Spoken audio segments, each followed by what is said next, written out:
Welcome back, everybody, to the Hearthstone Global Games. It's week number 7, day number 1, and we're into the 4th game already today. I mean, the day of 3 zeros. Apparently, my name is Dan Gaskin, and I've got Falcone with me as well. And we have UK versus Thailand.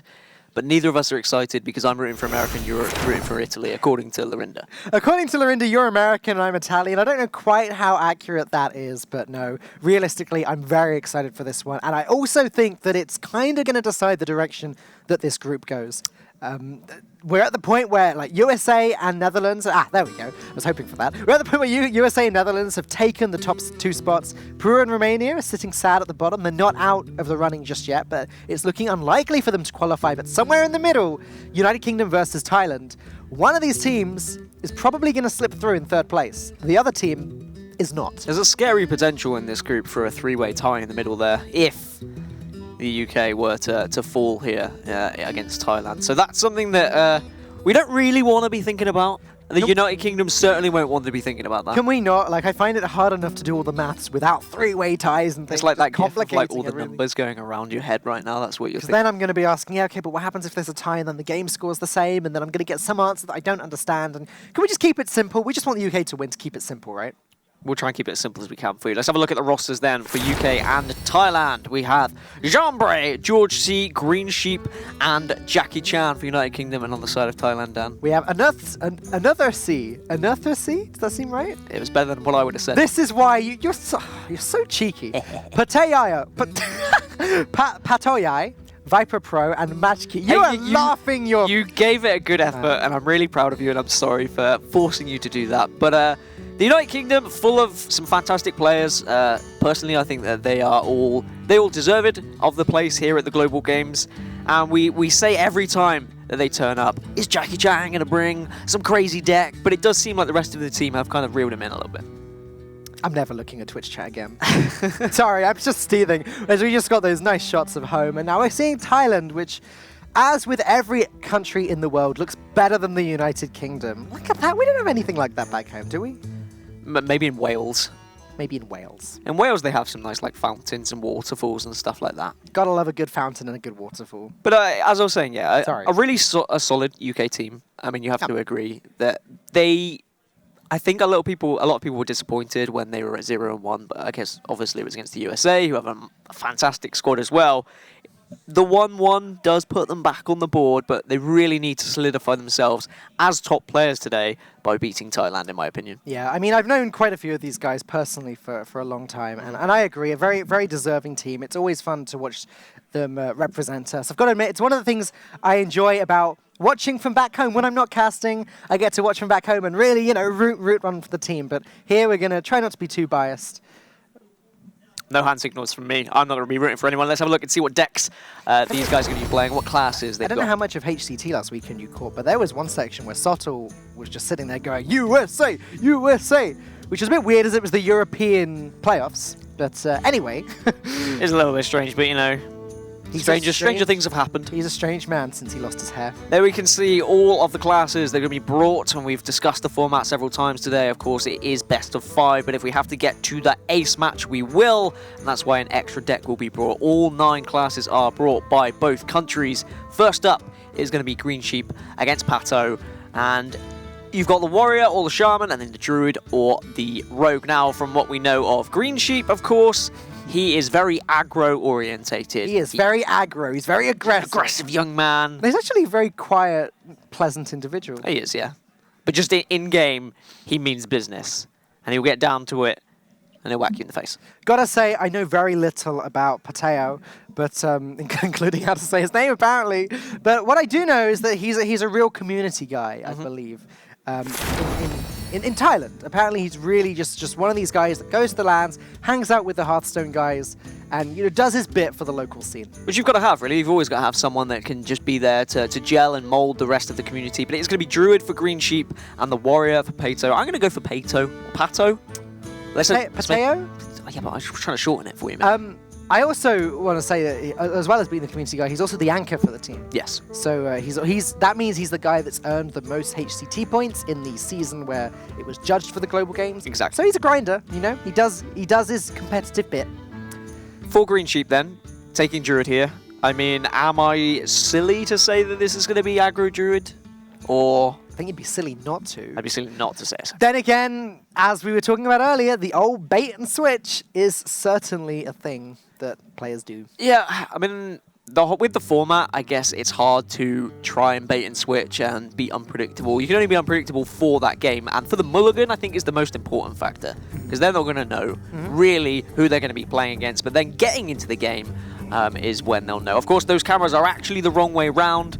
That's not green sheep for the United Kingdom, and it's not Pato as well for Thailand. So we will switch those around for you guys. But either way, they're both looking very cheerful, and that's what's important, because it's all about that happy spirit. Maybe I've been wrong for all these years about what green sheep looks like. Maybe that is him. Maybe it's all wrong. So, Maybe yeah, my life is a lie. One of the reasons that Druid is so strong in this format is as you said, it's for the mulligan and for the picks. Like, you can just pick Druid every time, and unlike...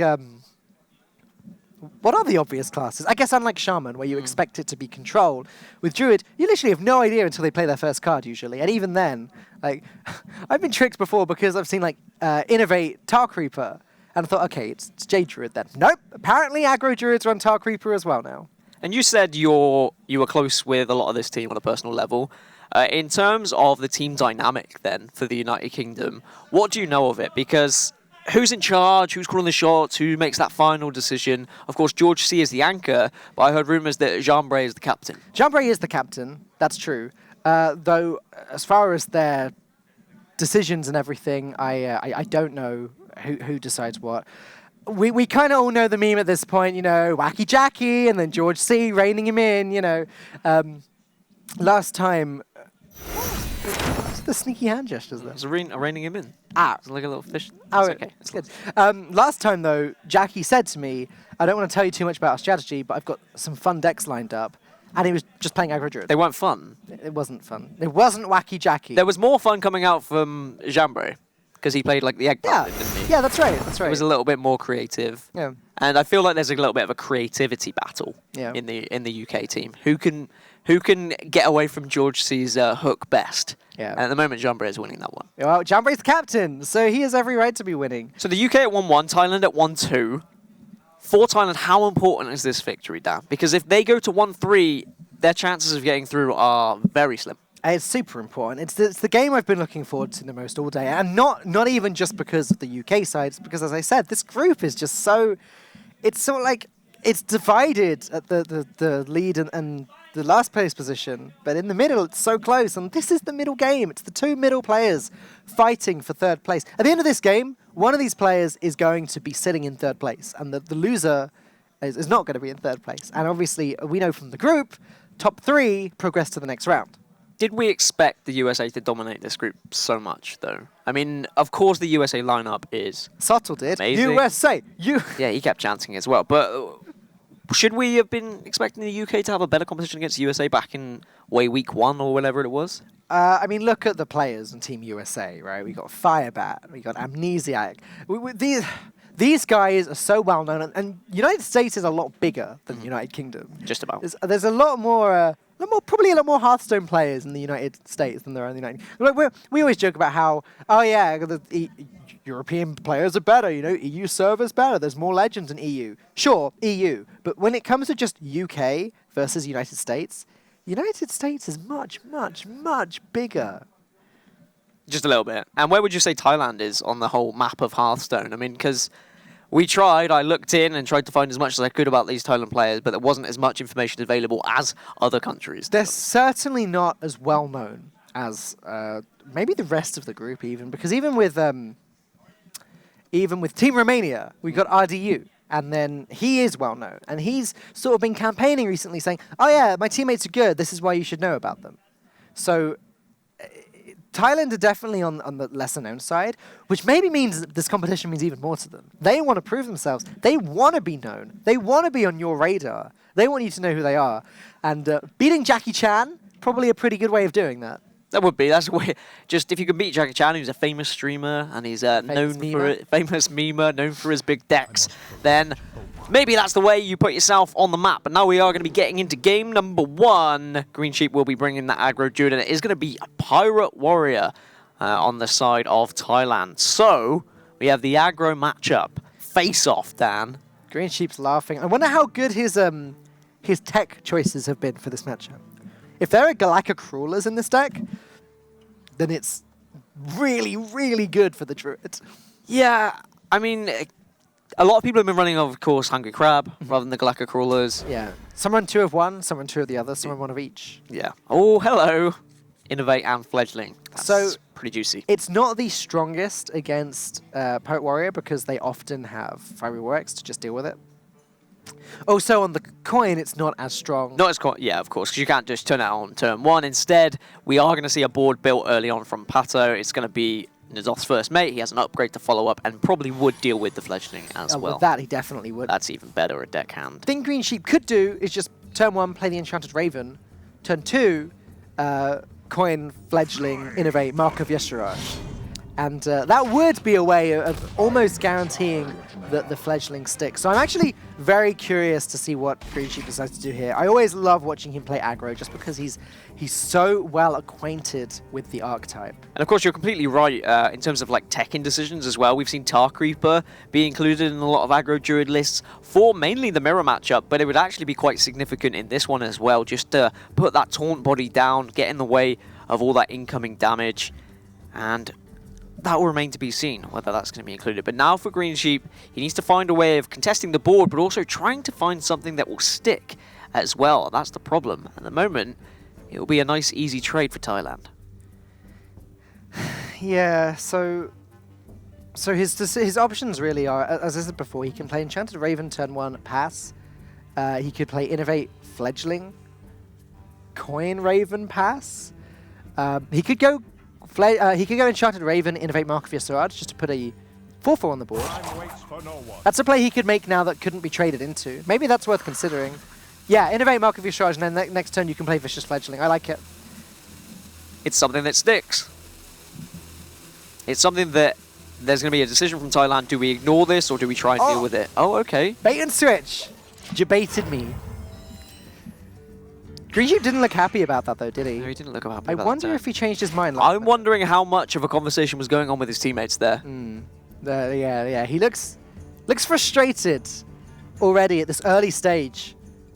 Yeah, he really looks frustrated. Yeah, I'm not sure he's happy with that play. I mean, the alternative was Mark of Yeshuraj, as you say. But it still puts Thailand in a position where they have to deal with this Fledgling. It could be the frustrating thing about the Hearthstone Global Games. If the UK lose now, I'm going to want to interview Green Sheep and find out what just happened, but we're not going to get the chance to if they lose. Fledgling, too much of a threat to just leave on the board. Of course. So Thailand just clear up accordingly. Only leaving a little old Nazoth's first mate on the board, but it's awkward for Green Sheep. Probably going to have to Panther up with the Power of the World, to be honest. I wonder if it's just a hero power turn. The problem is with the Panther is it just dies to the weapon. Yeah, I mean, you're completely right. It's one of those turns where you want to use your mana effectively, but you need to stay patient as well. I like this a lot. I think patience is very important here. If he can just hold on to the Power of the Wild just long enough to buff it with Mark of Yeshuraj, then at least it does something. Unfortunately for Green Sheep, Thailand pick up the Blood Cell Cultist now. Not getting a buff, but it's a 3-mana 3/4 on curve, which is more than Green Sheep's had. Yeah, that's the important factor. Just constant threat on the board for Green Sheep to try and deal with. There's a Galactic Crawler. We are back in the game, says Team United Kingdom, as he picks up the Galactic Crawler. I was about to say to you, we've seen there are 2 living manas in his deck, so when we get into turn 5, he may have the potential of going very, very wide and coming back like that, though this is a great beginning of a comeback. Thank you, Blizzard, for inventing the Galactic Crawler. This game was over without it, in my opinion. Sure. I think Thailand would have just run away from this. And I'm looking at the United Kingdom's hand and I'm thinking, how are they going to get back into it? But yep. Worked out perfectly for Green Sheep, actually. It's a good swing. The Blood Cell Cultist was actually so strong for Pateo, but Galactic Crawler allowed for a swing in the other direction. So Green Sheep probably contemplating Mark of the Lotus here, trying to get out of the range of possibilities like Corcoran Elite. Of course, it's easy for me to say that, I can see it, but there's also Mortal Strike as well. Easy for me to say because I can see it. But those are the things he will be considering. What am I worried? I need to try and keep some sort of a board presence. Do I need to buff it up? A second Corcoran Elite now for Thailand as well. I think they'll happily trade here. I mean, I'm a trading man, but you're a face man, so you'll probably agree with that. I'm thinking because my gut reaction would have been the trade as well. Only because... But I think that's because I can see You Green can see, Sheep's hand. yeah. Realistically, in that position, yeah, I think I agree that going face is correct. You're right. That's where it gets pretty difficult as a caster, where actually your knowledge of the player's hands can influence. So now I wonder if I like Bluegill Warrior, innovate into Power of the Wild, and then use the Bluegill to trade into the Corcoran, and then you still have you've got a 6/7 on the board. Yeah, I think I don't mind that. Bluegill would be... I'm thinking, what if he traded the Galactic Crawler in? Bluegill would be a 3/2 and would just die to the weapon. Yeah, your play's better. I think it's nice. I'm wondering whether Green Sheep's feeling that slightly overkill. It does completely deplete his hand, just leaving him with Mark of the Lotus. Alternatively, what if he Power of the Wild, summon a Panther, innovate Bluegill Warrior, trade the Galactic Crawler in? It depends if he wants to go wide or not. Going wide can be a good way of dodging Pirate Warrior things. Certainly having the Mark of the Lotus in hand as well warrants going wider. I don't know, he could do either. He's gonna... Interesting. So he values the Panther more than the mana cost then? Yep, so he's thinking, my hand is pretty much done and dusted here. I may need to just plop a minion on the board. Yep.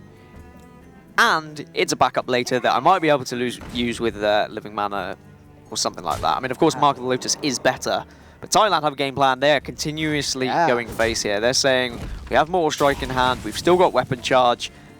We're playing the short game. Patayo very clear on his game plan now. Potential punish here for playing the Mark of the Lotus last turn rather than the Power of the Wild. Green Sheep now does not have the mana to play Firefly, Flame Elemental, Hero Power, Power of the Wild. Whereas he would have been able to play Firefly, Flame Elemental, Hero Power, Mark of the Lotus. But maybe going wide is better. Maybe he'd prefer to summon a Panther still. So decision for Green Sheep is, does he try and race this? Play double Firefly and Power of the Wild. Go face. He's looking at 6 damage coming from his opposition. Get him down to 15. Then he's just looking at Savage Roar outs. Yeah. So this is it. How much Green Sheep trusts his deck now. Yeah, I mean, him going wide and going big here... If Patayo continues to just go face anyway, then... Currently, it looks like Green Sheep wins the race, so Patayo's probably going to feel the need to start trading soon. He can actually buff up that weapon now. Dread Corsair plus Blood Cell Cultist. It seems like a really strong play too, because then the weapon is going to be able to do with one of the 2/3s. I imagine the Corcoran Elite deals with the 7/4 now. I think it's time to trade. And then you've still got a board and you've still got a weapon. And Green Sheep is very much on the back foot here. Yeah, with a hope for Living Mana, really, if the trades do come out from Thailand. And of course, that Dread Corsair is a nuisance as well. It does mean that it can slightly change how Thailand approach this. I personally do like just trading here. I'm in the position of, well, why not? You've got enough of a board presence for it to be an annoyance for your opposition. So he's trying to see if he sets up 2-turn lethal. Yeah. But he needs to be careful because he needs to be thinking about, if Savage Roar comes off the top, do I just flat out lose? This does set up 2-turn lethal, but does Savage Roar actually... Depends if he goes face with this weapon charge. Yeah, you're right. Savage Roar would kill him. If he goes face with this weapon charge, then Savage Roar would punish him. Okay. Okay. Actually still does set up the 2-turn lethal if Patayo's health drops to 12, I think. I mean, Savage Roar would have actually been lethal anyway. But unfortunately, not drawn from Green Sheep. So he needs to try and find a way of getting back onto this board. It's not looking too healthy. If Savage Roar is lethal anyway, I wonder why he went for the trade there. I guess Power of the Wild is slightly stronger for Green Sheep without the trade, but then he's used a Power of the Wild and a Mark of the Lotus already. Huh, I don't know. Unfortunately, that is more than enough damage to finish off this game. And Thailand are going to go 1-0 up. Green Sheep not able to get back into it. It was looking good for a little while. The Galactic Crawler did help him get some sort of a way back into this game, but not quite. I just want to say, Pateo's health being below 12 is why he had enough damage to win that game. Yes, of course. Unfortunately, Green Sheep couldn't play around it. He had to try and set up a lethal for himself as well, with trades coming through. Galactical Tekken not good enough to beat Pirate Warrior. It's a sad day for us all. It definitely looked good on that turn, but you're right. I really do want to talk to Green Sheep later, even if it's not on the stream. I want to know what happened on turn 1. Just slide into those DMs. Because I will. Because he made that play, and then just for the next minute, maybe 2 minutes, he just looked so frustrated about something. So do you think if he had played the Mark of Yasiraj onto the Raven instead, that would have been a little bit better? Would have won him the game. Well, I wouldn't go that far. It's very difficult to tell, but the reason I liked it is because it just meant that something was going to stick, and then hopefully eat up all the trades, and then your fledgling would have more of a chance of surviving the following turn. Anyway, let's not dwell too much on the past. Jackie Chan up against Viper Pro. Yep, game number 2, Hunter versus Druid. Jackie Chan bringing the Hunter. Hunter's something that does pop up here and there. People have said it is in the kind of bottom 3 classes at the moment. Yep. But there are a lot of fans behind Hunter who still think it's very viable and very winnable. And if anyone can pilot a Hunter deck, it's probably Jackie Chan, to be honest. Jackie Chan notably jumped or leaped to rank 1 legend long time ago from rank 100 and something with 3 wins, ending in rank 1 legend like just before the timer ticked over for the end of the season with Camel Hunter. Way back when, because he just farmed combo druids, which used to be a thing back in the Force of Nature Savage Raw days. I'm not too surprised to see Hunter. Like, yeah, it's maybe in the bottom 3 classes, but even like Shaman and Hunter are both fine. Only Warlock seems to be the unplayable one. We did see a Hunter from China in the last series. I believe it pretty much won the game by turn 5. So when Hunter draws correctly, when it curves correctly, it can just flat out win. I mean, if it's going up against an aggro druid, I'd favour the Hunter here personally. Of course, it depends if there is some kind of nuts draw from the druid and they just can get crazily out of control. But Unleash the Hounds is something that's fantastic against this aggro druid. Unleash the Hounds plus Scavenging Hyena can be even worse. It can be detrimental for the druid, to be honest. Yeah, I'm not as sure about which way the matchup goes. I think it's quite even, honestly. Unleash the Hounds is okay, but a lot of the time, because the druid already has board control and has a bunch of 2/2s, the Hounds have to trade and then can't trade enough. I don't know. Again, it depends on how quickly they start. If the Hunter gets a pretty nuts start, like the one we saw from China earlier, then yeah, it's great. But the druid has a chance of getting an even nuttier start than the Hunter. But that's the thing, that for the matchup for me, yes, they both have the potential to get a crazy start, but I feel like Hunter has better ways of getting back into a game than Druid does in certain areas. Druid's only out usually is living mana. Yep. And if they don't draw it and they are behind, they just flat out lose. Yep. And if the Hunter has enough of a board presence, then they're really going to struggle. But let's see if either team can get a crazy start or whether they are going to be... Jackie not looking happy there. Yeah, well, neither team getting like a crazy opening mulligan. They're going to have to throw away all these. I think I wouldn't be surprised if all 7 of these cards disappear, to be honest, Dan. Oh, wow. Yeah, quite possibly. I wonder if...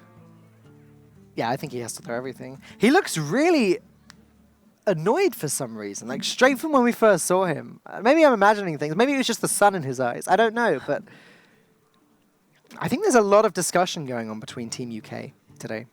They know how important this game is. Very important. As I said, a lot on the line. A lot of reputation to be had. Jackie still working out with his mulligan. Gonna keep an Eaglehorn bow. Okay. Can be a lot of early pressure. Very, very good against J Druid, though we've not seen much J Druid at all recently. And what is Viper Pro's hand? I mean, both hands are pretty weak, but again, I would say this favors the Hunter. Because if they can start putting bigger minions on the board, then they're going to be in a decent position. But Jackie's back smiling again, laughing again, back his usual self. Okay. I was worried for a minute there. It didn't seem like Jackie Chan. Yeah, you're right. The start is much better for Jackie here. Something else we did see the Bittertide Hydra in the mulligan as well for Thailand. I mean, if that does plop itself onto the board and stuff like Rat Pack and Unleash the Hounds, that can be absolutely sublime against a Druid, to be honest, because you can just win the game by hitting the Hydra instead. I'm trying to work out what Viper Pro needs to pick up to make this hand good. I was thinking Fledgling, but Firefly? But even Fledgling dies to Eaglehorn Bow. Firefly's not bad. There's the Hydra. That could be played next turn. I think that has to be Viper Pro's game plan now. Which isn't too bad at this position, whilst there's no board currently. Yeah. I think Jackie's still confused. He's like, there's nothing been played on turn 2. What's happening? Oh. Maybe he thinks it's Jade Druid. Maybe that's why he just got so excited then. I don't know. Well, there's two thought processes. He either got excited saying, lol, this is Aggro Druid and he's still not played a card, or this is Jade Druid and maybe I have a better matchup. Either way, yeah, good news for him. That's true. Gonna go ahead and drop the Rat Pack. No How Master to follow up either of these, but Rat Pack into Rat Pack seems pretty good, especially against the Bittertide Hydra, where each of those 1 rats is gonna just go ahead and deal 3 damage to Viper Pro's face, slowly knocking his health total down. I'd be half tempted to play another Rat Pack here, to be honest. Jackie is laughing. What is... Because he knows, like, I mean, he could drop another Rat Pack here, go face if he wants, or he could just trade in. And then the amount of damage that he can put into this Hydra is insane. He has Kill Command as an out as well, if he wants to clear up the Hydra and he's worried about the 8 damage coming to face next turn.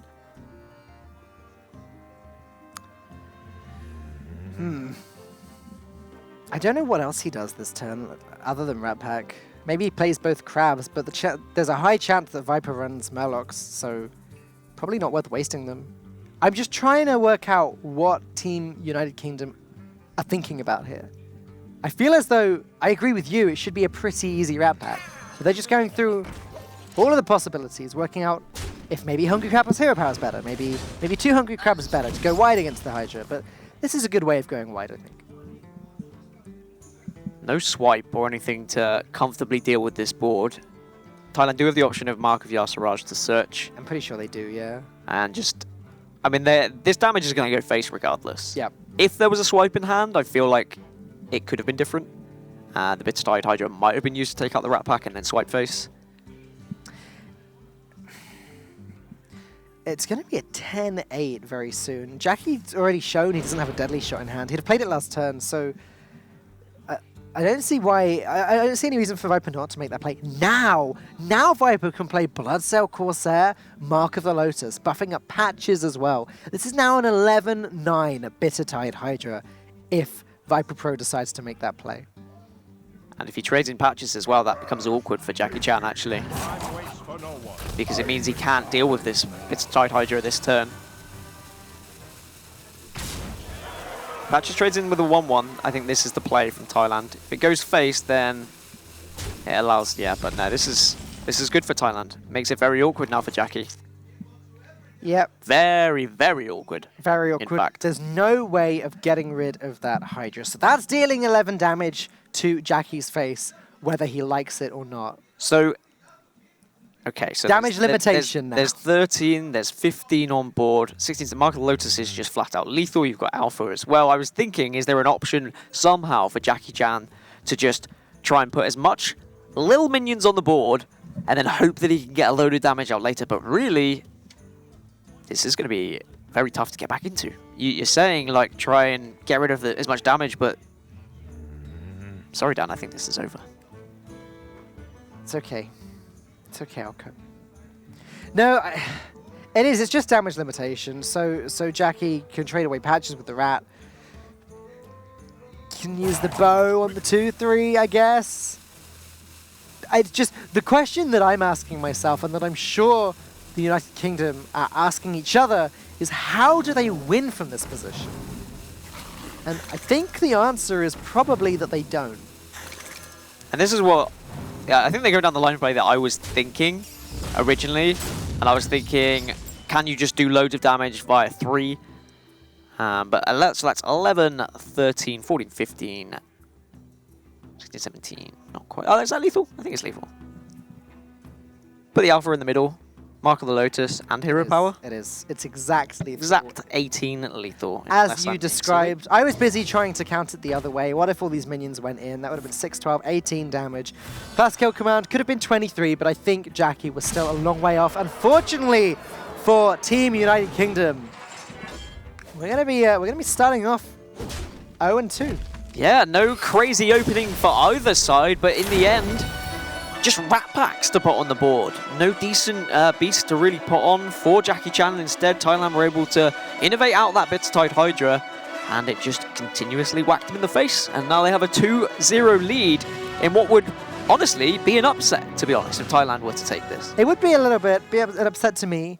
Not just, but in general. I mean, the United Kingdom have some good players, and realistically, they should be at the top of this table with the likes of United States. Jokes aside, though, Thailand are playing incredibly well. They are. That was quite a crazy start as the Druid, even though the opening hand didn't look good at all. He picked up the Hydra, innovated it out, and then I agree with like all of the buffing that he did, that Viper Pro did. I think he played that very well. He did indeed, and now we move on to the third game of this series, and it's going to be Mage versus Paladin. Jambro playing Paladin. Who'd have thunk it? It does happen very often. Of course, Warlock is going to be discarded for him, and Hunter is going to be discarded for another C. Mage versus Paladin then. Can United Kingdom get back into this one, or are Thailand going to continue the fashion of today? And we're going to have 3-0 after 3-0 after 3-0, Dan.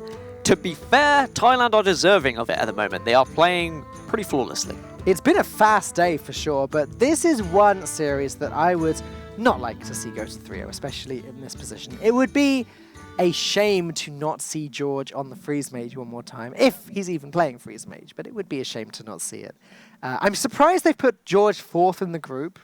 It feels like it would have been more of a United Kingdom strategy to, or more of a George C strategy maybe, to sweep Jackie to the side and say, you know, I'll play first. But, you know, Jackie played a very normal deck there. Nothing wrong with that whatsoever.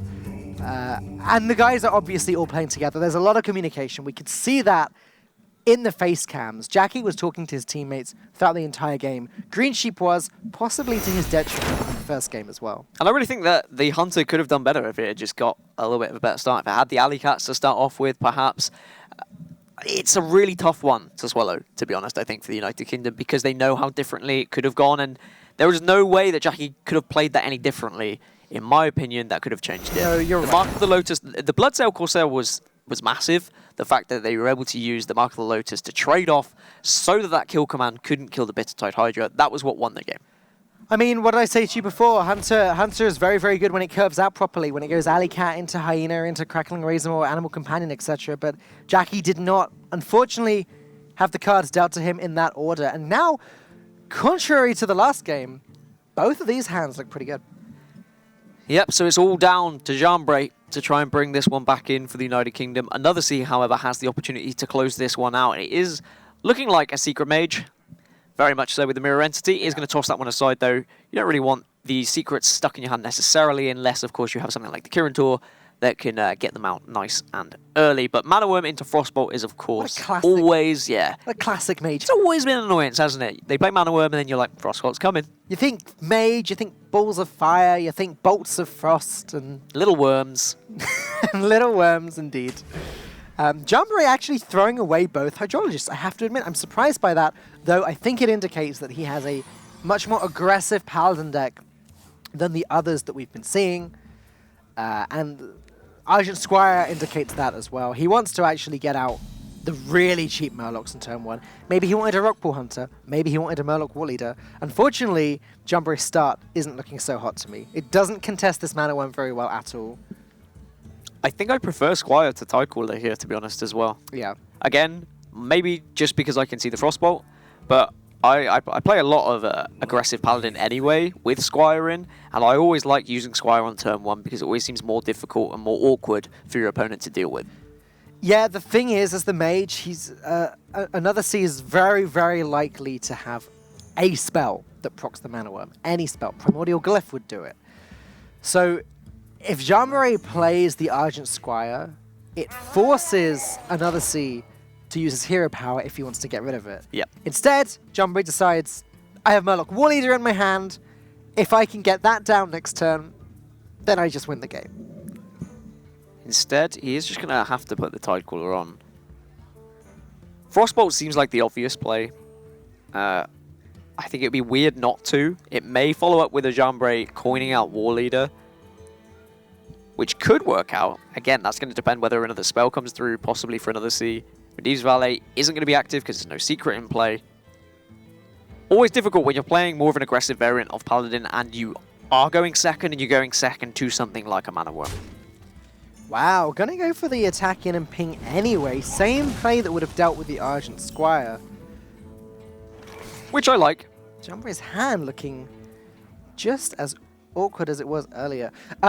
He does have Finja in his hand, and Finja is a potential just win condition for him, I think. Yeah, it can really turn a game around. War Leader can just be frostbolted away when it's played, you know, other things can just be pinged or whatever, but Finja is going to come down, it's going to be stealthed, and more than likely is going to kill a minion and summon 2 Murloc-y friends. If Jumbray can hold on to Murloc War Leader and play it with the Finja later, then that could be a pretty major swing. Yeah, it's whether he just goes for just a Squire here, actually. Tries to force out another ping. Coining out the War Leader doesn't seem great at all. It also makes it a very awkward turn 3 to follow. So I think in Argent Squire, it's either Argent Squire or just Dude Up. But Dude Up. Dude Up. Dude Up, I love it. Not heard that one before. I mean, we call them dudes, but Dude Up, I like it. Like Armor Up, but... Like, yeah, Dude Up. So deliberating now is just going to go for the Silver Hand Recruit. Yeah. And Thailand, I mean, one of the struggles you find sometimes with the Secret Mage is you can get out-tempoed by things like the Aggro Paladin, but no tempo has been found yet by Jumbray. Yeah, Counterspell now also gonna slow Jumbray down. See, now, with the Counterspell in Secret Mage against anything, in my opinion, you save it until after they've used Coin going second. This is what I was about to say. Yeah, exactly. Like, if you can hit Spike Ridge Steed with it, great. Yeah. But if you... And it's a mistake that a lot of players make. They think, oh, I've got board dominance. If I just drop Counterspell, it prevents my opponent from doing anything. Yeah. But they don't check first. Like, wait, does my opponent still have the coin? It's very important. It's tempting now because you can think, okay, next time I might be able to play Medivh's Valley if they don't play a spell, but just with the coin in hand, yeah, that's a no-no, in my opinion. But again, it might just be another ping turn, or you trade him with a Mana Worm and you just drop a Medivh's Valley for tempo. Counterspell is actually going to be played. Okay. So, Jumbray now does have the option to look for this with coin, because naturally he might want to coin out True Silver anyway. But I guess what's his follow-up? I think starting with the coin makes so much sense here because it also allows you to test... So if it's Mirror Entity, then you just coin out Argent Squire and then maybe play Murloc War Leader. And if it's... I mean, that tests for Mirror Entity in the exact same way. Yeah, I don't think the order matters. There's still nothing stopping... Exactly, there's still nothing stopping him from coining and blocking the counterspell. Is there any reason to just ignore it? I don't think... If it's Ice Block and he coins now, then he doesn't get Finja out a turn early. That's the reason to save it. That's for sure, yeah. So it comes down to Jumbray having no idea which secret it is. I guess you can argue it doesn't matter when he plays the coin. If he plays the coin, then... Yeah, as long as at some point the coin goes into the counterspell, then it's a success for the United Kingdom. So next turn, it makes a lot of sense, because next turn he can play the coin. If it turns out it's Ice Block, he plays Finja, and it wasn't a waste. Okay, yeah, makes a lot of sense, actually. That was definitely the right play. Again, patience. That's all it is. Yeah. I mean, we were both on the same line of thinking coin needs to be played at some point.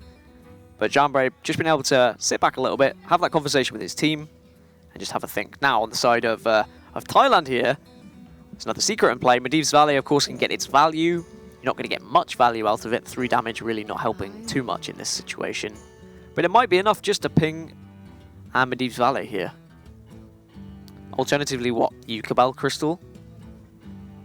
You get the runner onto the board, put a 5-5, start begging questions. It's a tough turn. I don't mind putting a 5-5 down, but I'd rather make it cheaper first if possible. Looks like he's going to just opt to play the Medivh's Valet, ping away the Argent Squire. Wait, is he pinging the other one? Ping the other one and trading in, perhaps, or even just going face. Okay, sure. Yeah, just getting rid of the Divine Shields. Allow Jumbray to make the trades, and why not now? Jumbray on the other side can really push ahead. He can coin out or attempt to coin out Finja. When it fails, so what? Just play True Silver Champion, wipe out Medivh's Valley with that, trade one of the 1/1s in, and suddenly he's ahead on the board. He's ahead on the board, and he still has 28 health as well. Yeah. That's a big factor, because, yes, okay, there has been early pressure from Thailand, but you know full well the Fireballs, the Frostbolts, the Firelance Portals, they can all add up into finishing you off. But Still a healthy position for United Kingdom to be in. What at the start of the game looked very, very bad for Jumbo, actually, with the opening hand and the Mana Worm just contesting everything he had so well. I don't know how this has happened, but Jumbo's definitely pulled ahead. And now it's down to another C. He actually has a pretty good turn here. He can play the Mirror Entity and the Cabal Crystal Runner. Alternatively, Mirror Entity and Medivh's Valet. Yep, that works too. I guess a 5-5 is better against the true silver champion. It is. Jumbo has the tools he needs to trade into it on the board. Yeah, it's both awkward, both die. The Mirror Entity would do a great job at not blocking Finger, but at least it would give Thailand a Finger as well. And who knows? He may have teched a Murloc Wall Eater and a Bluka Warrior into his deck. We can only hope and dream. I don't actually to see something as crazy as that, Dan. I don't actually think he's done that. I know. Before people start shouting at me. We did see an Eater of Secrets today, though. Although I suppose that's more of the norm. I don't know if I'd go as far as norm, but yeah. Just opting for the ping now. Doesn't want to give any minion to just be traded away by Jumbo with that true silver champion. And instantly, Finger is slammed onto the board. Of course, Mirror Entity doesn't really matter too much. So Jumbo's face drop ever so slightly. Ever so slightly, there was oh, when that Finger came out. And now he's laughing like, he knows it's no big deal. It's 2 damage, and that's all. Unfortunately, there was no way for Jumbo to manipulate it in such a way where he forces a minion onto his opponent's side of the board that he can then trade into. Like, his opponent's side of the board is just empty now, and I imagine another C is going to leave his side of the board empty, at least for the time being. Yeah, you don't want to be able to trade in. Or not. But, I mean, it's difficult to just pass that turn. I mean, we've spoken a lot about patience, but that might be too much patience to just pass completely. I guess this is a very good tempo turn. If Thailand wants to play Mirror Entity and then the Cabal Crystal Runner for free, he gets to steal another minion. Maybe steal a Wall Eater to buff up his Finger. Probably a Wall Eater, but the Wall Eater should die. Yeah. Jumbo would kill it, I would have thought. Then that Spike Ridge Steed is going to come into play later. No counter spell just yet as well for another C2 to deal with it. Again, might have been really nice if he was able to get that one out. Yeah, Jumbo is going to have to play around the counter spell, unfortunately for him, so there's no way he's going to be playing Spike Ridge Steed right now. I imagine... Well, I guess he starts with Hydrologists, right? Is there any reason not to play it? I like Hydrologist first, because if it isn't Mirror Entity, you've also got a secret that you could test for Counterspell if you wanted to, and then you just play the Wall Eater afterwards anyway. The other thing is, after the Mirror Entity procs, he's then got a secret, so that when Thailand play their next secret, he can play his secret just to proc the Counterspell. I just said the word secret. So many secrets. A lot. I've got so many secrets from you, Dan. Information of the Mirror Entity is had, and now the Wall Eater can come on and start to have some fun. What do you trade into, though, Dan? I'm trying to think of the most... Probably Finger. Do you think of Blessing of Kings is instead? You could Blessing and take off the Crystal Runner. If you really wanted. Yep, I actually agree with you there. I think Blessings might be better. It deals with the biggest minion on the board, the weapon, then gets rid of Finger. I don't know how I'd missed that before, but this is crazy. And then he's still got the Murloc Wall Eater, potentially, to buff the whole board next turn. This is actually really good. And there you go, a second Wall Eater anyway. Second Wall Eater to keep everything healthy. It's kind of a shame for Jambray because that Wall Eater's definitely not going to survive.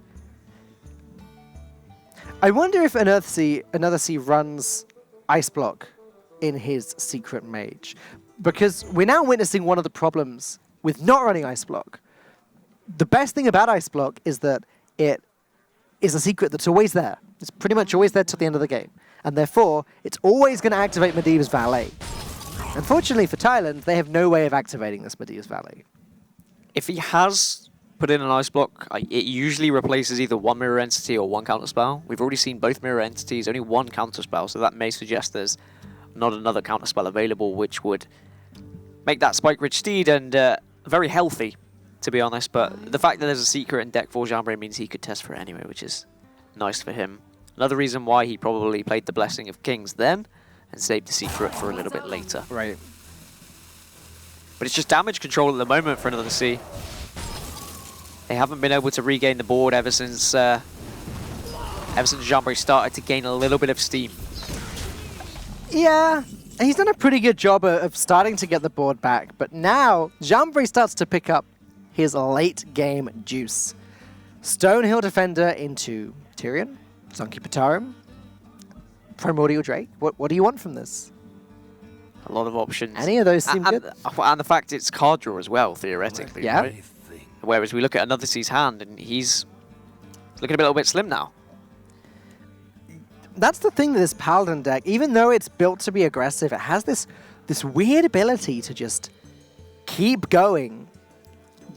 It's relentless in the pressure that just constantly hits the board. But there's now a 3/9 Murloc that turns into a Dino when it dies. Jambri's just under no pressure whatsoever. He's pretty chilled. He's playing this very well as well. I really can appreciate him keeping the Noble Sacrifice for the right time. Second counterspell. For that reason. Yeah. I wonder, so now probably Another C has to play the Medivh's Valet, or at least he can't play the counterspell until he plays the Medivh's Valet, because if he's not running an Ice Block, he's never going to get a chance to proc that again. And that's the reason the card's so good. 3 damage is a lot of damage for a 2-drop to be dealing. What to do? It is, but that 3 damage isn't really helping out too much here. No. But I mean, your alternatives aren't good either. It's like an extra Frostbolt in the deck. Exactly. But it's like, what do you do here? You Fireball and then trade in, and then there's just a 2/6 on the board, and again, you're running out of cards. Yes, you've got Firelands Portal to try and stabilize. Firelands Portal plus ping. Well, that's probably okay, actually, the play you described, because, yeah, Firelands Portal next turn to finish that up with a ping. It's at least an attempt to get back onto the board. It's actually going to go with the previous plan. It's kind of a shame because he knows there's a secret in Jambri's hand. Jambri almost definitely procs the counterspell with the secret. Another Spike Ridge Steed as well.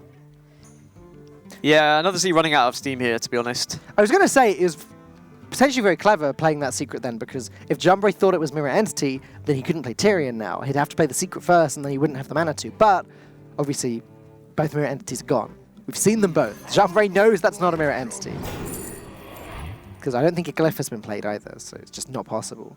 These are not the cards you want. Though Grime Street Protector's not horrible. I actually really like Grime Street Protector. Annoyingly, I've seen quite a few people put it into their Paladin deck. I don't think it's particularly incredible, but in certain situations it can be phenomenal. It's great if you're ahead, Yeah. and I think one word that we can use to describe Jambri right now is, in fact, ahead. Move quickly. He is. He will take the Protector as well. Now we can test for the secret. As I said earlier, I'm happy that he was keeping that secret for that exact reason. And he can just keep a lot of control. You trade your 1-mana spell that you got for free off of a 2-mana minion with their 3-mana spell that they actually had to put in their deck. So do we see any way back into this? Or what is the way that Thailand get back into this game then? 0-mana 5/5s are good. It's pretty good. It's a pretty good way to start, because Another C can really do a lot to this board now. Firelands away the 3/5, hopefully get something good there, play the 0-mana 5/5, ping away the 1/1. No, different game plan. Okay, well this is understandable. He needs to actually beat Jambri at some point soon. He's got 6 more damage in his hand. If he has a Pyroblast in his deck, he does have a shot here. Except he doesn't, because True Silver Champion will heal Jambri. Grime Street Protector plus Rallying Blade seems like a pretty nice combination for me. Oh yeah, that's... So that will be another reason why Jambri was encouraged to pick that then off Stonehill. I've not seen that interaction before, but you're absolutely right. That is pretty nutty. Of course, can't play it this turn because of mana, but if you are thinking about the whole Pyroblast Fireball, I wonder if Jambri is too, and he's thinking, okay, should I be using this True Silver to start gaining some life? So he's under no immediate pressure this turn.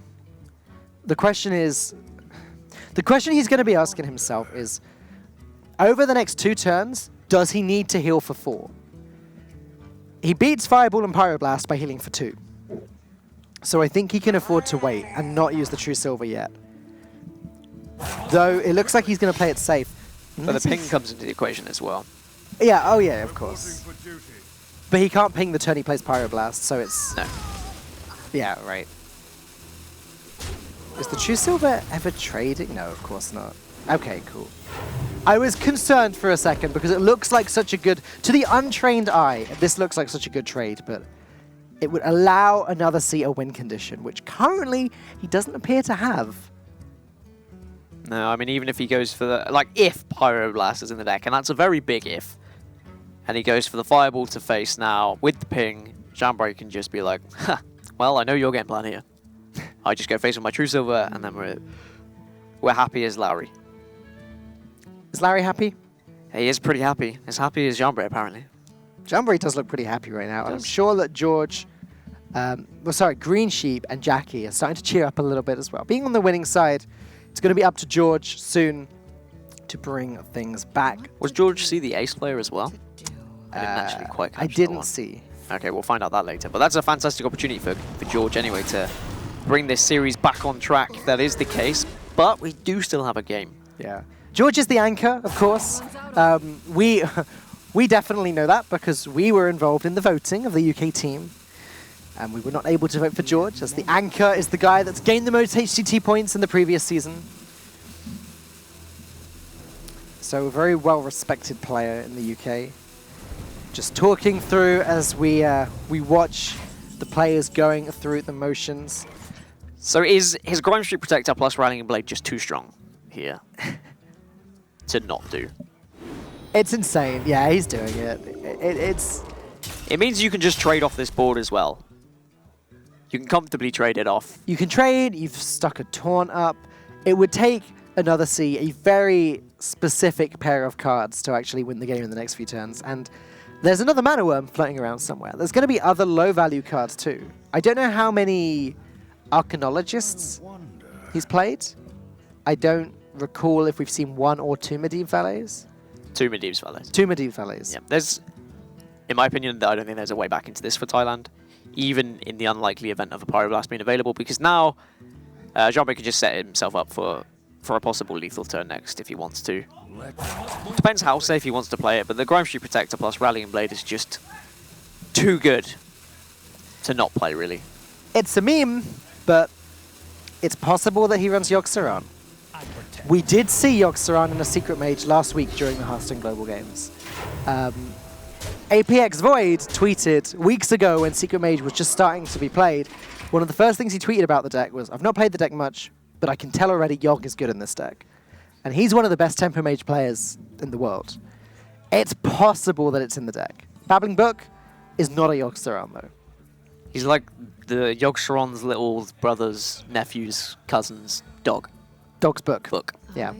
He's like a, yeah. It can give you something that might be able to win you the game, but in this position, it's not going to happen. I mean, what could you get from Babbling Book that could help? Frost Nova can keep you alive. As can Blizzard. But, yeah, Blizzard.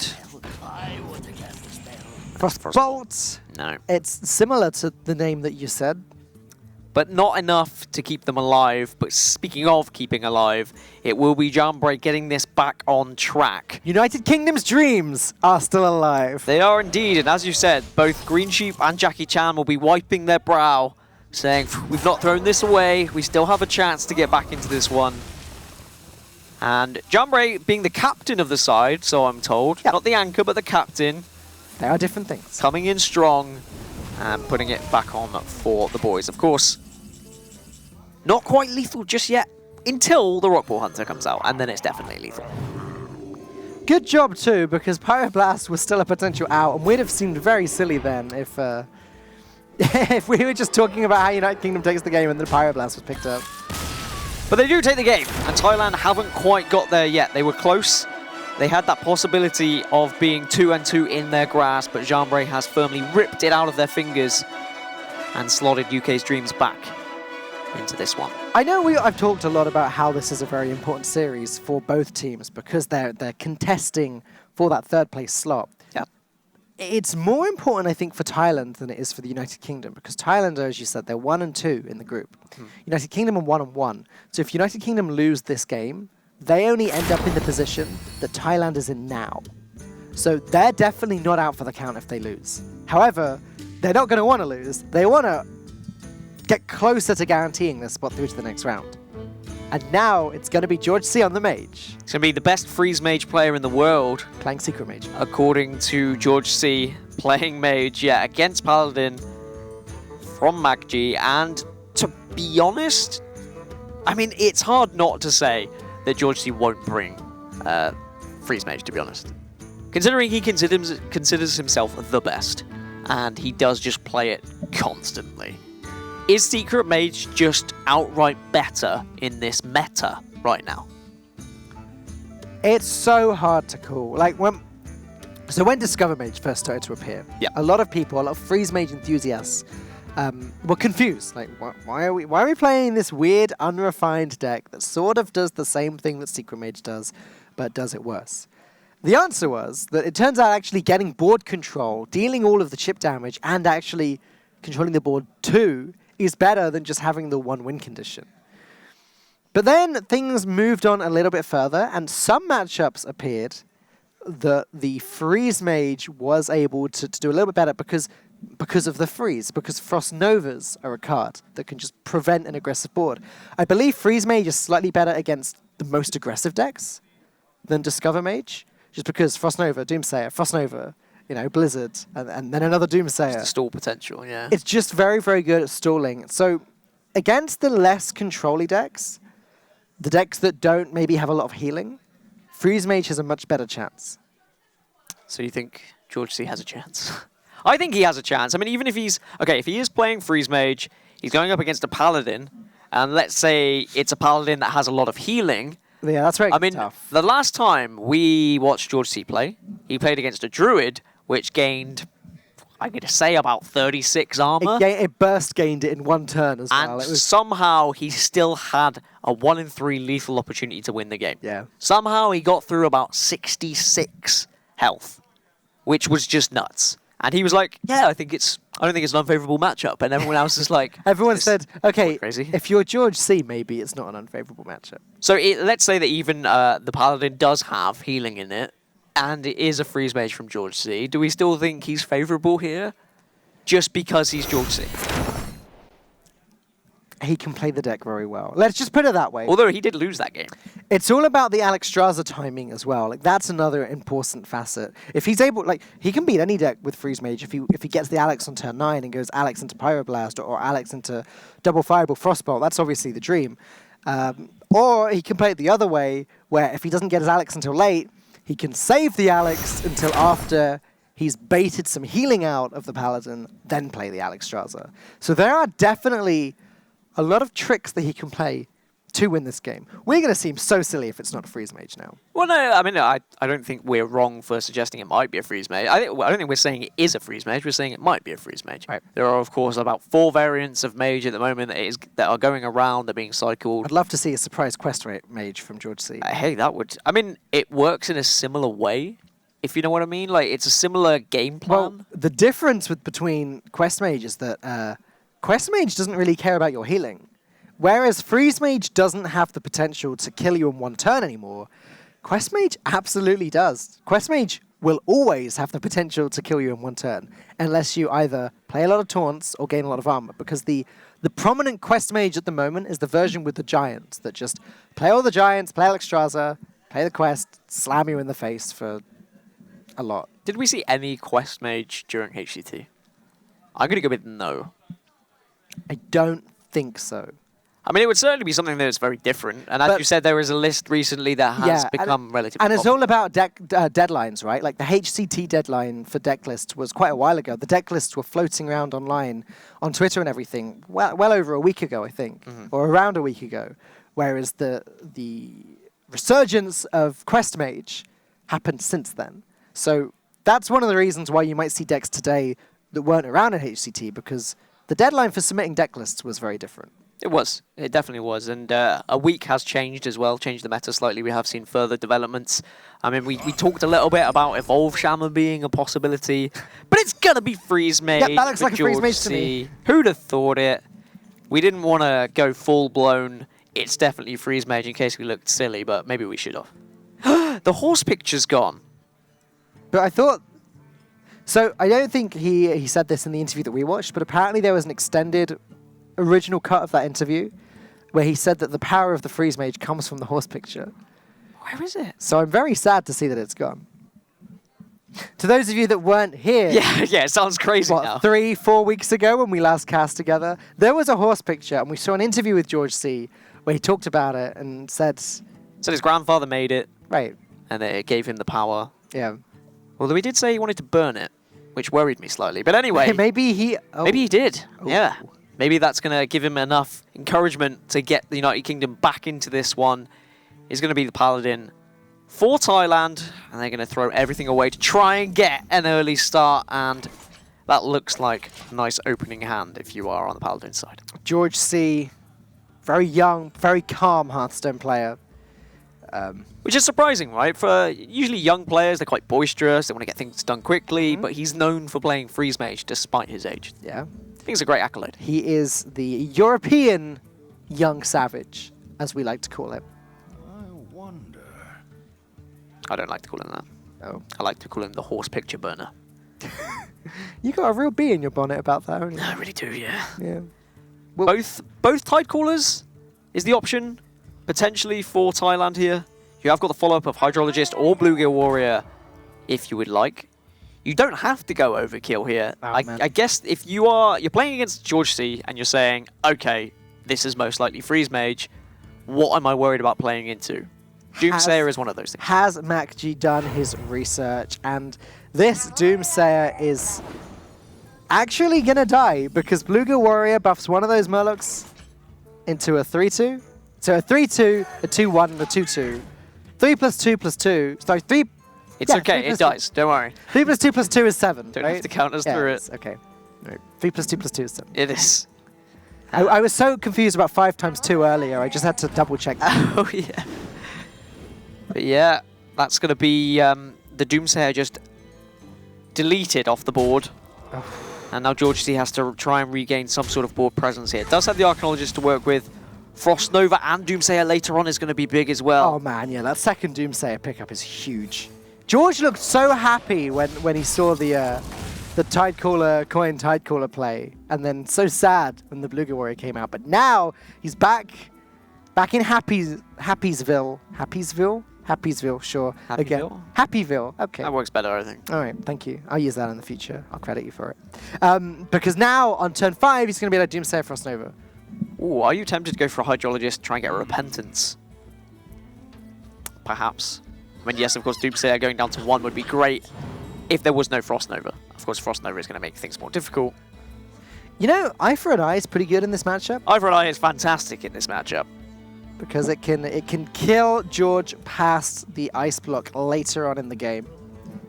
It's often taken for this matchup, and it sits in the hand, and the Freeze Mage will know. And then usually the opposition really struggles to get them to 1 before they play the Eye for an Eye. That's the most difficult situation, I find. And then Alex Straza comes down and it was all for nothing. Yeah, it seems silly not to take Eye for an Eye just because of how valuable it is later on in the game. The other thing is that we could get a tie with Eye for an Eye. And I believe... I need to double check this, but I believe the ruling is if there's a tie, the game gets replayed. I believe that is correct as well. If it was a case that if it was a tie, both teams got the win, then Thailand would just win the series. They'd be happy. So Thailand would be happy tying. if they would be. So if that was the ruling, then the Eye for an Eye would make even more sense. He's going to have to choose now between Stealth, Death Rattle, or +3 health. Oh, man. Gonna go with the health. I actually quite like the look of the Death Rattle, but this trade is very nice here with the 3-5. So I agree with you on the Death Rattles, but again, that might be caster vision because I'm thinking, well, if Frost Nova Doomsayer does come down, there'll still be stuff on the board. I just think against Freeze Mage, having a board that when it dies comes back to life tends to be pretty handy. I don't know if this is a Doomsayer Frost Nova turn for George, though I also don't know that he can wait. Yeah, this becomes scary if he doesn't do it. Ice Barrier will buy him a little bit more time. Right. He's missing his old Emperor Thorisan. Back in the old days, could have played Doomsayer Frost Nova on 5, Emperor Thorisan on 6, but no. Not anymore. It's amazing, really, that Freeze Mage has been able to survive the expansion changes, to be honest. Everyone thought it was going to die. Ice Lance disappearing. Yeah. Thaurissan disappearing. But alas, Primordial Glyph is just that good. Yeah, Glyph and Arcanologist have really helped it out, to be honest. Are they going to help him out enough in this one, though? You said, can he wait? And it looks like it's going to have to be Frost Nova and Doomsayer now. And then, that's just what? It's a pass turn for Thailand? This is Cast Division, but I'm looking at the Spike Ridge Steed as well. I'm thinking, you know, if this happened next turn, then MacG could have just played Spike Ridge Steed and still had something survive. What does Thailand do here? I kind of like Stonehill Defender, just because you don't care about the body, you care about its effect. So you just waste the mana now and play it. There's nothing you can get from Stonehill Defender that can kill a Doomsayer, is there? What now? For 2 mana. For 2 mana? No, I don't think so. I don't think there is either. There's no 2 mana silence taunt. Shame. RIP. Iron Beak. Armor Owl. Iron Beak Armor Owl. Would That's that be what a I would taunt? call it. That's what I'm going to make. I'm going to suggest that to Blizzard. Wicker Flame, Burn Bristle, Sunkeeper Tarim, and Shield Bearer are the 3 options here. So Wicker Flame, Burn Bristle is probably tempting because of the Spike Ridge Steed, being able to buff it up and then gain a bunch of health later. But Tarim is just such a safe pick. Good way of dealing with Alexstrasza later too. Acolyte Ping seems a strong play for George C here now. Alternatives could play a Glyph if he wanted to. Has Intellect draw as well. Plenty of card draw for George, and he's in a decent position. He's been able to remove the board of Thailand, and they need to now start building it back up. Finja may struggle to get value. I was going to say that until the Acolyte comes onto the board, but they just need to build what they can. There's another Wicker Flame. Not from Stonehill this time, but just out of the deck. Dealing with that Acolyte is not easy.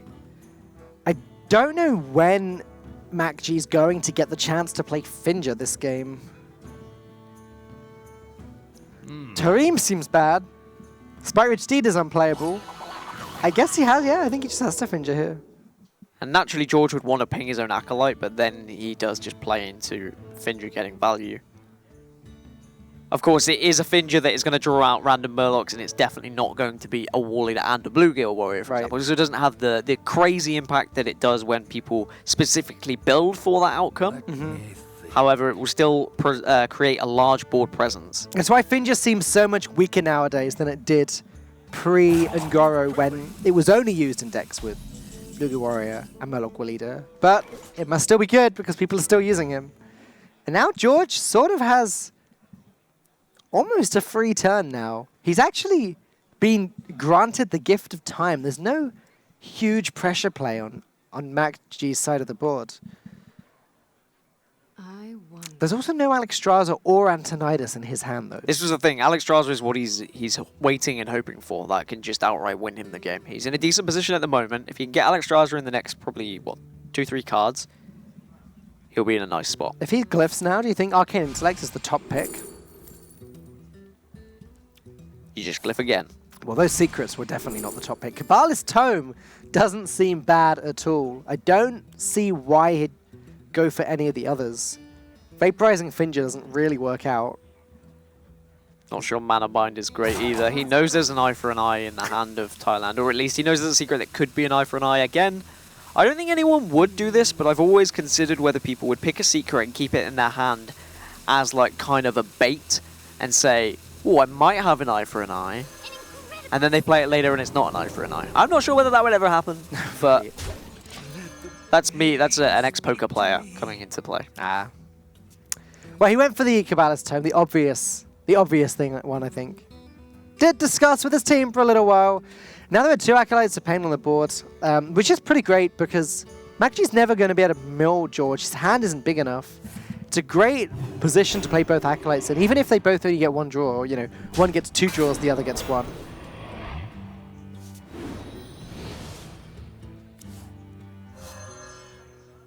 War Leader is always good to come out. As we said earlier, it's not the immediate damage, but it's a lot of bodies for George C to try and ignore for as long as possible. Certainly is a lot of bodies. Blizzard's going to help. Frost Nova's going to help. I wonder if next turn George just plays Kabbalah's Tome with Frost Nova, or Kabbalah's Tome first, and then, you know, he can squeeze in Frost Nova if he needs to. But he just has so many methods of freezing the board. Finja having so much health is awkward. Really awkward. Yeah, George needs to find a lot of burn and or stall and hope for Alex Straza. It's getting really tough here. It's where Freeze Mage does become difficult to play because your hand's so full, there's so many options. I like this. I like playing the Kabbalah's Tome straight away. It means that the sooner he plays it, the longer him and his team are going to have to discuss whether they want to play the spells that come out of it. Spellbender, Mirror Entity. Finance Portal is more burn damage. Spellbender is very good against Paladin generally, but Spike Rich Steed's already gone. Yeah. I mean, there potentially is 2. Yeah. But yeah, you're completely right. They can be very handy. George's still going to look for more answers, though. He's going to keep drawing. That's more draw. That's not what you really want to see at the moment. He can also play a secret every turn and force Thailand to have to play around every secret every turn. Ice Barrier is going to be the first one, As long as they're hand tracking, they'll know this is Ice Barrier or Ice Block. But when the Spellbender and Mirror Entity come down, there's going to be an element of confusion, I think. I mean, what's important is we don't see an Ice Block yet. There is no Ice Block available for George C. Huh. Yes, yeah. Okay, so he's got the... wait, how much is that? How much damage is that? That's 24 damage, so I think they're 4 off. Yeah, 4 damage off with Ice Barrier being in hand, being in play. Yeah, absolutely went right. down to 4 HP. It just counted it again, you're right. It's 24 with the True Silver Champion and with the Blessing of Kings. Sunkeeper Tarim, don't think he can improve things from there. No, he can't. Sunkeeper Tarim has the weird interaction with the Murlocs where it would actually buff the Valfin Inquisitor. It would obviously nerf Finja, though. It would make it a 5/4, I think. So you should put him down to 4. You've got a True Silver in hand. You've got an Eye for an Eye as well. You've not seen an Ice Block. I'm starting to wonder how George wins this. He needs something good from that Firelands portal, I think. He doesn't have a Frostbolt, so he can't freeze the face either. So George needs that Ice Block, or he needs a Blizzard into Frostbolt. So, Blizzard Ice Barrier saves him for now, right?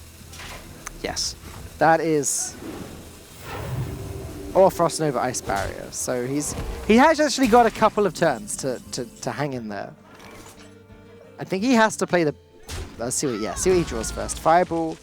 He might need to just start applying the burn damage soon. There's so much George has to do, and clearing this board is going to be impossible. Both Doomsayers long gone at this point.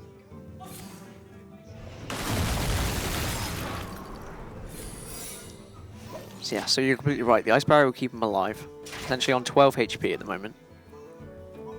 Inquisitor's not going to help. You could even just play a Burn Bristle, but I don't think it's... I don't think it really matters too much. All right. Mag G going to proc the Ice Barrier. Realizing now just how close he was to just winning the game. So close yet so far as he leaves George back on 8 health. Still at the point where that Eye for an Eye isn't good enough either. No, definitely not. Who knows, though? Soon it might be. But what can George draw this turn? He needs... If he picks up... Okay, so if he picks up Ice Block this turn, he can Ice Block Frost Nova. And then Alex next turn. And then his block gets popped. And then he's got lethal the turn after with double Fireball. Plus, he needs a Frostbolt. So, okay. So that's his out. There's still a way out, but it's so slim. I imagine that the next turn is going to start with an Arcane Intellect from George. Yeah, it's looking dicey for George C and the United Kingdom at the moment. Thailand closing in on perhaps their second win of the Global Games. Thalnos isn't an Ice Block. So George has got 9 cards in hand. He can start this turn with Arcane Intellect if he wants to. I think he has to. I think he has to, yeah. He needs to pick up Ice Block and Alex Straza here. Really. Those 2 exact cards. Yeah, I mean, Alex Straza can come next turn, so... Ice block, ice block. That's one of them. No! So could ping his own Thalnos if he's really desperate. Well, he has to play Frost Nova. Oh, yeah. But the problem is... So the whole thing... The reason that play before was so good that I described is that if he ice blocks and plays Frost Nova now, then his block doesn't get popped, which means next turn he can play Alex and not worry about dying. Yeah. And then the turn after, he can just win the game. With double Fireball Frostbolt that we see in his hand now. But he is still alive, of course. Just getting rid of Wicker Flame. I like that a lot. Yeah, making sure he can't heal up afterwards. Yeah, that gives him... Wicker Flame is actually a card that gives Mac G the potential of beating George even with his out. Like something like a Spike Rich Steed would have been detrimental. Consecration. Not... Consecration is good. I mean, it can put a little bit more damage in. But still, not enough. It's just a waiting game now for Thailand. They just hope. It's as much of a waiting game for both players, to be honest. You get to this point when you play against Freeze Mage where you just hope... If George's next draws are like, from Thalnos and from his draw, maybe another Blizzard or another Frost Nova, plus Ice Block, then he still has the same out that he had before. Glyph actually can get him another Blizzard or Frost Nova. He just needs to draw Ice Block now. The fact that he hasn't drawn a single Ice Block yet is shocking. Yeah, both Arcanologists drawing barriers, if I'm right. Yeah. If this draws Ice Block, and Primordial Glyph gives him... Oh, it's not happening. That actually still can happen, because I think he can Loot Hoarder and ping it and still have the mana to... There's an Ice Block from the Glyph, though. It's no good, he needs to freeze the board. It's the thing, he needs both. He's used both Frost Novas in his deck, so he has to pick a Frost Nova here and then ping his Loot Hoarder. Yep, and he just has the mana to do it. He can play Nova here, he can play Loot Hoarder, he can ping the Loot Hoarder, draw Ice Block, and he's still got 3 mana to play it. Just, I think. Yeah, he does. Exactly, he has enough. I'm wondering how many cards are left. There can't be many! I'm looking at it, yeah, I can't actually see. There must be like 2 Ice Blocks in the deck and that's it. But it's going to be that... I mean, we're not going to have... If George was to lose, we're not going to have that same interview we had last time where he was like, well, there was a 1 in 3 chance of me winning. Unfortunately, he just needs to hope now. Yeah. Frost Nova will keep him alive.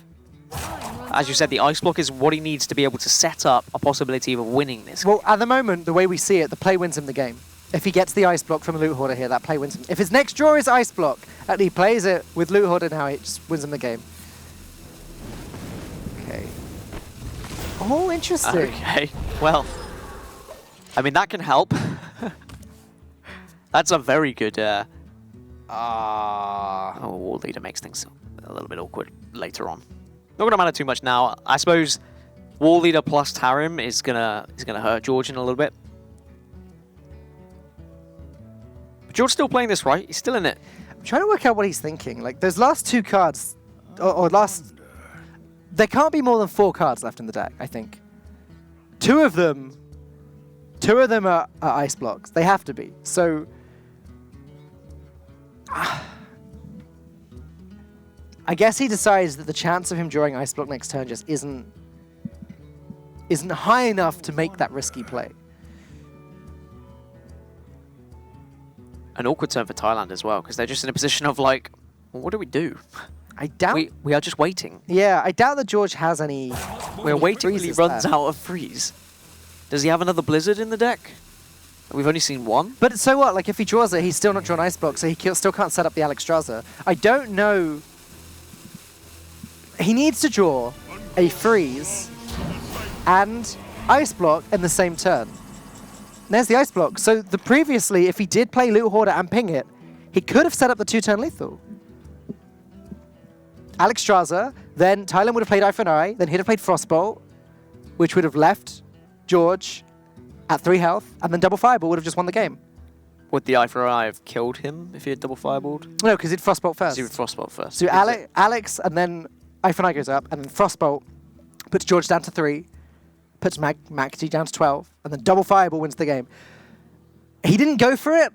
I'm guessing that we know there's at least 2 more cards left in the deck because we haven't had the alert saying, I'm almost out of cards. So I guess he just didn't think his outs of drawing Ice Block were high enough, but I have to admit I'm quite confused by this. So, other options. How do you stay in this then? Ice Block, Medivh's Valet to face. Do you just start dealing as much damage as you can? But even then you're struggling. You need to draw another Ice Block, followed by what? Has he used both glyphs? Antonidas is probably still in his deck, plus a Pyroblast, actually. Thinking about it, we haven't seen either of those. So, okay. I was also sort of expecting a Spellbender to go down there to try and block a Spike Ridge Steed, potentially. Try and block an eye for an eye.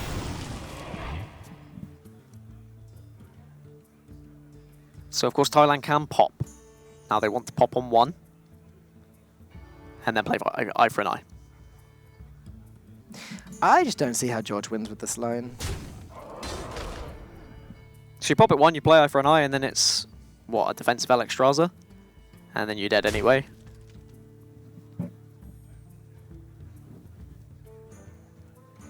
It's looking good for Thailand.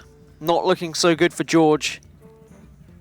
He's getting quite vocal with his teammates as well. Still with a smile on his face, though. I think that's what's important. Yeah. And again, UK losing this game does not kick them out of the competition. I believe their next match will be against Netherlands at some point. And if they win, then they'll still be they'd still then be 2-2. But it looks like for now, there's Antonidas. Even if he picked up a Frost Nova now, it wouldn't matter because Eye for an Eye is still there.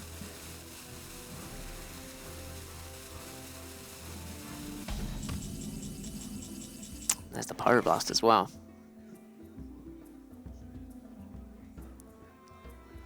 Okay. The honourable Pyroblast to the face to finish this series off. Thailand take the victory 3-1. Unfortunately, the best freeze player in the world could not win this one. So that's what happened there, because he still has another Ice Block in the deck. We still didn't see the alert saying I'm almost out of cards. So there were more cards left in the deck than we thought. So George's chances of drawing Ice Block were 2 in 6 or 7. I guess he realized that wasn't a high enough chance, didn't go for it, and unfortunately, if he had gone for it, we can see with our caster vision, it would have paid off. Ultimately, Thailand are going to be very happy. United Kingdom, however, are not going to be particularly over the moon about that performance. They will go down at 3-1 and will find themselves 1-2.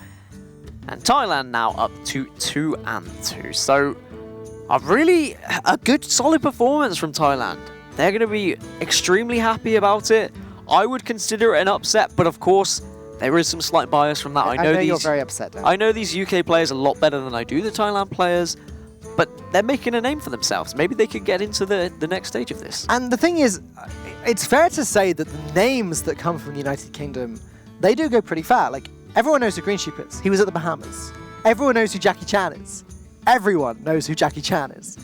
I don't think that the other players were quite as universally known. And so that's why you could call it an upset. But Thailand, with a very well-deserved win, going to be feeling very good about that. Let's see how they are feeling then. Let's have a chat with the guys from Thailand, or someone from Thailand, I believe. That's going to be coming up shortly. But are you there? Can you hear me? Another C. Maybe not. Regardless of the fact, I'm sure they're overjoyed with themselves, because I would be. They're so happy. They disconnected their... Hey, they're out having a pint already. They're saying, let's go have a drink. It's going to be an amazing fact.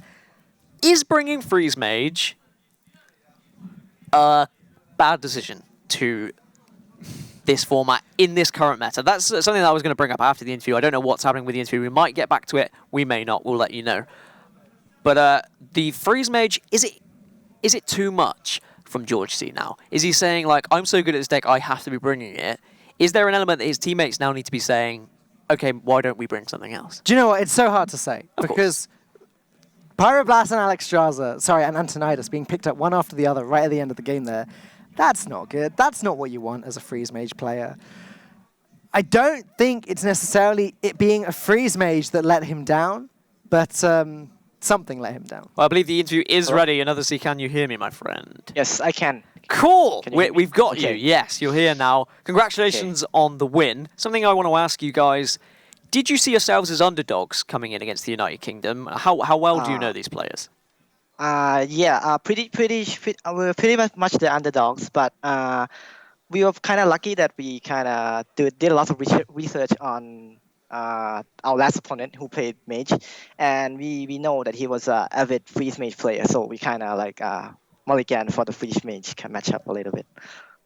Very, very clever indeed. So George C's freeze mage bias let him down a little bit there by the sounds of it. Tell us a little bit about the Hearthstone scene in Thailand. Like, what do you guys get up to over there? And how much have your team hung out together in the past? I think this year Thailand, the competitive scene in Hearthstone in Thailand is kind of grown a lot more than since it was last year. I don't know why the reason, but I think Blizzard's doing a very good job in promoting the game. And how are you going to prepare for your next game then? You're obviously 2-2 in the league standings. There is a chance for you to move forward into the next phase. How are you going to prepare for that one? I think we have to prepare the best, like we did in our previous matches, especially like UK too, because we have a very good chance in winning. So yeah, I'm looking forward to see Romania in next week. Yeah, it definitely helps playing against players that are very well known, very easy to research. So congratulations again. Good luck in the rest of your matches, and yeah, a nice well done for you guys. Thanks. George C, unfortunately, his popularity and his dominance with Freeze Mage maybe went against him there. Yeah, well, it sounds like they planned for it, and I think unfortunately that game, there was an aspect of the cards just not coming up in the right time. No ice block at all until the bottom, like 6 or 7 cards was disappointing for George. I'm sure he's not going to be so happy about that. And you know, it happens. Well-deserved, very well-deserved win from Thailand there. Yeah, I'm wondering if one of those ice barriers had been an ice block instead, how different that game would have been. I think it would have been totally different because George would have been able to set up that Alexstrasza. That's the whole thing, right? He couldn't play Alexstrasza until after there was an ice block there defending him. And then after that, he had a one-turn lethal, which just never was quite to be. So that was the table. It wasn't quite updated. United Kingdom are now on 1-2, and Thailand are on 2-2. There it is. There we have it. And it's going to be Romania sat rock bottom. They're still going to be fighting and hoping they can get back into it. But realistically, could we be looking at a chance of Romania getting back into it with several people tied on 2-3? Yeah, I don't know exactly how it works. Lorinda is the expert when it comes to this sort of thing. I think it's possible for them, yeah, but their game record isn't great either. They'd need to win both of their remaining games and hope for the best. And they're going up, as Thailand players just said there, going up against Romania later. Lorinda just appeared in the corner of my eye and just nodded vigorously. So I think he's saying, yeah, Romania totally do have a chance. Yeah, they definitely do with tiebreakers and everything like that. And they'll be hoping that they can get back into this one. But that is going to be the 4th series of the day finished. I'm not exactly sure what series number 5 is, so I'm going to just flick over my book and find out. It's going to be Belarus versus Croatia. So don't go anywhere, guys. We'll be back very shortly.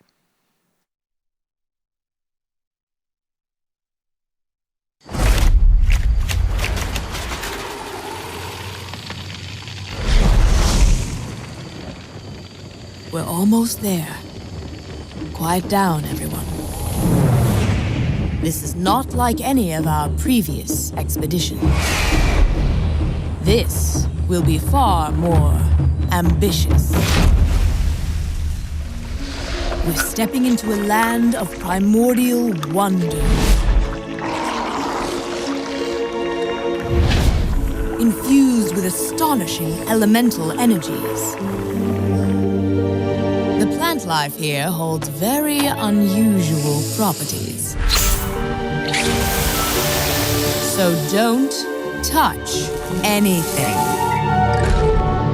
And while you may be excited to see the local fauna, you might want to make sure they don't see you.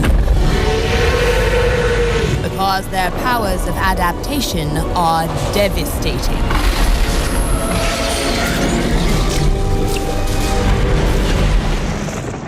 Make no mistake, we will be tested at every turn.